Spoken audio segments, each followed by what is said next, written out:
Radhanpur Patan NH68 સેક્શનના નવા bypass રોડને લઈને પાટણ પંથકના ખેડૂતો ચિંતિત બન્યા છે।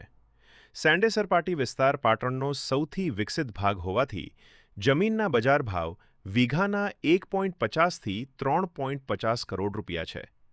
સરકારી નીચી જંત્રી મુજબ વળતર અપાય તો ખેડૂતો પાયમાલ થઈ જશે। ખેડૂતોનો આક્ષેપ છે કે રાજકીય નેતાઓ અને વેપારીઓની જમીનો તથા ખાનગી સ્કૂલને ફાયદો કરાવવા માટે જ જાણી જોઈને એલાઇનમેન્ટ બદલવામાં આવ્યું છે।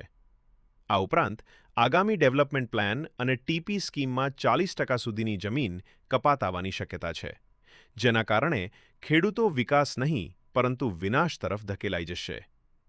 છેલ્લા કેટલાક મહિનાઓમાં બકરાતપુરા પંથકમાં જમીનોની શંકાસ્પદ લે વેચ અસામાન્ય રીતે વધી ગઈ છે, જે ઉચ્ચ સ્તરીય તપાસ માગી લે છે। ખેડૂતોએ માંગ કરી છે કે આ નોટિફિકેશન તુરંત રદ કરી તટસ્થ ટેકનિકલ તપાસ હાથ ધરવામાં આવે અને શહેરની બહારથી વૈકલ્પિક માર્ગ નક્કી કરવામાં આવે તેવી માંગ સાથે કલેક્ટરને આવેદનપત્ર અપાયું છે। રાજ્ય સિટી વિસ્તાર લાગતો હોય ત્યાં રાજ્ય ધોરીમાર્ગ હોય પણ રાષ્ટ્રીય ધોરીમાર્ગ હોતા નથી। આ જાણી જોઈને લાવવામાં આવેલો એક ધોરી છે, જેનાથી ખેડૂતોની મહામૂલી અને કિંમતી જમીનો ખૂબ મોટા પ્રમાણમાં કપાતમાં જાય છે, જે અત્યારે નગરપાલિકાની હદ વિસ્તાર હોવાના કારણે ભવિષ્યમાં પણ ડીપીના રોડોમાં પણ જમીનો કપાત થવાની સંભાવના છે।